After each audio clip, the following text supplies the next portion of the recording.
Welcome back to cooking crush. ഇന്നൊരു അൽഫാമാണ് ഞാൻ ഉണ്ടാക്കാൻ പോകുന്നത്. വളരെ ഈസി ആയിട്ട് പെട്ടെന്ന് നമുക്കൊരു അൽഫാം ഉണ്ടാക്കാം. അപ്പോൾ നമുക്ക് അൽഫാം മസാല പൗഡർ ഉണ്ടാക്കിയാലോ. അതിന് വേണ്ടത് ഉണക്കമുളക്, മല്ലി, പട്ട, കരയാമ്പൂ, ഏലക്ക, ജീരകം, ബേ ലീഫ്, ഒരു ഉണക്ക ചെറുനാരങ്ങ എല്ലാ ആവശ്യത്തിന് ഇട്ടിട്ട് നമുക്കൊന്ന് വറുത്തിട്ട് മിക്സിയിലിട്ട് പൊടിച്ചെടുക്കാം. ഇനി നമ്മുടെ അൽഫാമിൻ്റെ അടുത്ത മിക്സിംഗ് എന്ന് പറയുന്നത് ഉള്ളി, വെളുത്തുള്ളി, ഇഞ്ചി, തക്കാളി, പച്ചമുളക്, തൈര് ഇത് മിക്സിയിലിട്ട് നന്നായിട്ട് പേസ്റ്റാക്കി എടുക്കുക.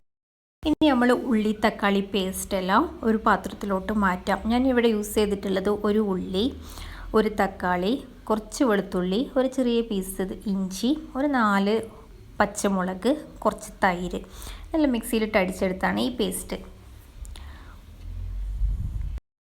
ഇനി നമ്മൾ പേസ്റ്റിലോട്ട് നമ്മൾ പൊടിച്ച് വെച്ചിട്ടുള്ള അൽഫാം മസാല പൗഡർ ചേർത്ത് കൊടുക്കാം.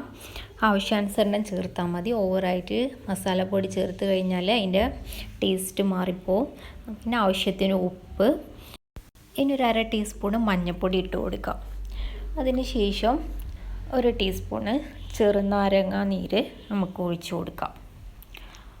എന്നിട്ട് നമ്മുടെ മസാല എല്ലാം നന്നായിട്ട് മിക്സ് ചെയ്ത് വെക്കാം. നമ്മൾ ഉള്ളി തക്കാളി പേസ്റ്റ് ഉണ്ടാക്കുമ്പോൾ പച്ചമുളകിന് പകരം നമുക്ക് വേണമെങ്കിൽ കാന്താരി മുളക് ചേർക്കാം. അതാവുമ്പോൾ ഒരു കൂടുതൽ നല്ല അടിപൊളി ഫ്ലേവർ കിട്ടും. പിന്നെ അതേപോലെ തന്നെ വലിയ ഉള്ളിക്ക് പകരം നമുക്ക് ചെറിയ ഉള്ളിയും ചേർക്കാവുന്നതാണ്.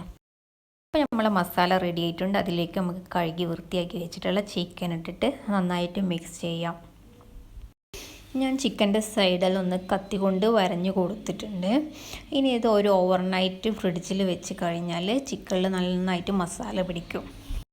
സാധാരണ എല്ലാവരും അൽഫാം കണലിലാണ് ചുട്ടെടുക്കാറ്. പക്ഷെ ഞാനിവിടെ ഗ്രിൽ പാനാണ് യൂസ് ചെയ്യുന്നത്. കാരണം കണലിലാവുമ്പോൾ ഒരുപാട് ടൈം എടുക്കും ഇത് കുക്കാവുമ്പോൾ തന്നെ ഒരു സൈഡെല്ലാം ഓവറായിട്ട് കരിയാനുള്ള സാധ്യതയുണ്ട്. അതുകൊണ്ട് തന്നെ അതെല്ലാം ഒഴിവാക്കാൻ വേണ്ടിയിട്ടാണ് ഞാൻ ഗ്രിൽ പാൻ യൂസ് ചെയ്തിട്ടുള്ളത്. ഇപ്പോൾ നമുക്ക് ഗസ്റ്റ് എല്ലാം വരികയാണെങ്കിൽ പെട്ടെന്ന് ഇങ്ങനെ ഗ്രിൽ പാൻ വെച്ച് നമുക്ക് പെട്ടെന്ന് റെഡിയാക്കാവുന്നതേ ഉള്ളൂ. നമ്മൾ പാൻ വെച്ച് ഓയിൽ ഒഴിച്ച് ഓയിൽ ഏകദേശം ചൂടായിട്ടുണ്ട്. എല്ലായിടത്തും നമ്മൾ ബ്രഷ് കൊണ്ട് സ്പ്രെഡ് ആക്കിയിട്ടുണ്ട് ഓയിൽ. ഇനി അതിലോട്ട് നമുക്ക് ഓരോ പീസ് ചിക്കൻ വെച്ച് കൊടുക്കാം. ഞാനിവിടെ ഒരു 6 പീസ് ചിക്കനെ എടുത്തിട്ടുള്ളൂ.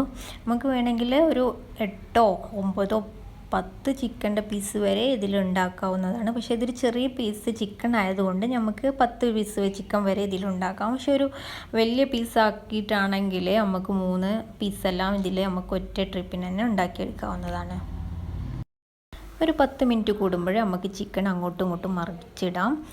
ഏകദേശം ഒരു 20-25 മിനിറ്റ് ആകുമ്പോഴേക്കും നമ്മുടെ ചിക്കൻ കുക്കായി കഴിയും. ഇപ്പോൾ നമ്മുടെ ചിക്കൻ റെഡി ആയിട്ടുണ്ട്. ഇനി നമ്മുടെ ആ സ്മോക്കി സ്മെല്ലും ആ ഫ്ലേവറും കിട്ടാൻ വേണ്ടി അടുത്ത സ്റ്റെപ്പിലേക്ക് കടക്കാം. ഇനി അൽഫാമിൻ്റെ ആ റിയൽ ഫ്ലേവർ കിട്ടാൻ ഒരു കാസറോളിലേക്ക് നമ്മൾ ചിക്കനെല്ലാം വെച്ച് നമ്മൾ ചാർക്കോൾ അല്ലെങ്കിൽ ചിരട്ട കത്തിച്ച കണൽ ഒരു ചെറിയ പാത്രത്തിൽ വെച്ചിട്ട് അതിലേക്ക് ഓയിലോ അല്ലെങ്കിൽ ഗീയോ ഒഴിച്ചു കൊടുത്തിട്ട് കാസറോൾ നല്ല മൂടി വയ്ക്കുക. ഒരു 10 മിനിറ്റ് കഴിഞ്ഞ് നമുക്ക് കാസറോൾ ഓപ്പൺ ചെയ്ത് നോക്കാം. നമ്മുടെ അൽഫാം റെഡി.